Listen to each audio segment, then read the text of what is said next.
Hello friends, as we have discussed about the basic noise controlling measures today, and in the last session we have discussed what are the major sources of noise. As you know that there are heavy machinery running in the industrial setup, so they produce heavy noise. So we should have some basic measures for noise control or noise control strategies. So these are the following measures which you can take: either absorption or damping or decoupling, or with the help of mass or flow control. Let's go in the detail of this. That absorption by installing appropriate sound absorbing solution in the form of wall panel or false ceiling, or you may say carpeting, means on the base of the any room or any machinery setup. So this is necessary for any serious soundproofing project. Okay. Similarly, for the decoupling, you should isolate walls from studs, thereby breaking the direct path of sound.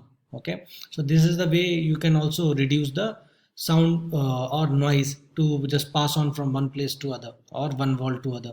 And the most effective or most common way is damping, is the process of sound insulation by installing the non-vibrating dead panels as a barrier. Okay, so damping is improved by applying suitable compounds in between of two constant layers, as you have seen in the bottom side of many DG sets, okay, or diesel generators. There is some damping they are used to done, so that should vibration should not be propagated to one place to other or wherever it is installed. Okay, and by the help of mass or creating a heavier wall by using more thicker material. So in this way you can also reduce the vibration. Similarly, flow control measures to avoid the turbulence and resulting noise and vibration in the free flow of fluid with the help of in the pipeline and duct. So in this way also you can reduce the noise. Okay, let's see that noise reduction by absorption. Increased absorption reduces the ambient noise. Okay, so in this way you can also reduce the ambient noise. Okay, and similarly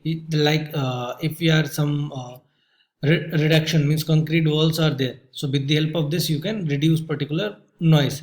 And noise reduction by absorption and decoupling means you are just providing some struts or barriers between one place to other, so that there should not be any kind of transfer. Okay, like 30 dB wall you have created, so here it is 74, then it will only propagate, or it will only pass on the 44 decibel noise to other place or other partition of the room. And similarly you can also create some ceiling tiles, or we used to call it as false ceiling. Okay, so in this way also you are just reducing the noise propagation or noise pollution or vibration from one place to other. So this is also one of kind. And similarly fabric wrapped glass wool panels absorb the sound, like you are just creating such kind of partitions from one cubicles in various offices, so that that noise should not be, or vibration should not be propagated from one cabin or one cubicle to another cubicle. So in this way also you can reduce the sound. And similarly noise reduction combined effect of TL and absorption. This is a formula which you can see that noise reduction is equals to transmission loss minus 10 log S by AR, where S is area of variable in feet square and AR is total absorption of receiving rooms in feet square. So if you will write down or calculate these areas, then you can see that how much noise reduction you have undergone. Okay, so this is the formula to calculate all those parameters.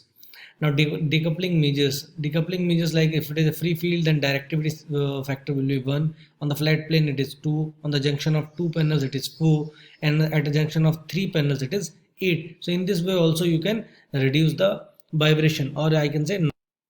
Similarly, these are the principles for reducing high frequency sound with the help of reflect. You can just reflect those sounds from one wall to other, so that there should not be any kind of hindrance. Okay, now let me just go through all this. Resilient channels you can use, resilient clips you can use.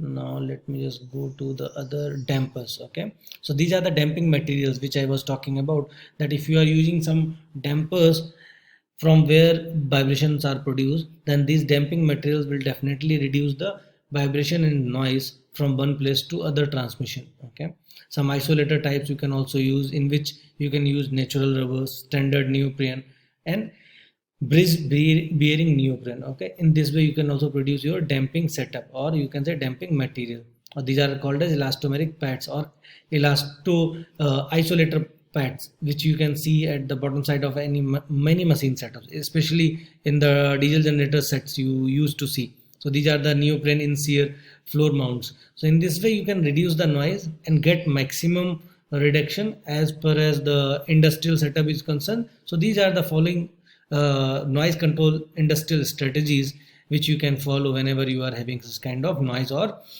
vibrations. So I'm stopping here and we will come with the next talk or next topic of this mechanical vibration curriculum of third year 6th semester RTU mechanical engineering students. So stay tuned with the Engineering College Banswara YouTube channel for more such update about different branches of engineering, not only mechanical as well as civil, electrical and computer science engineering. Thank you so much.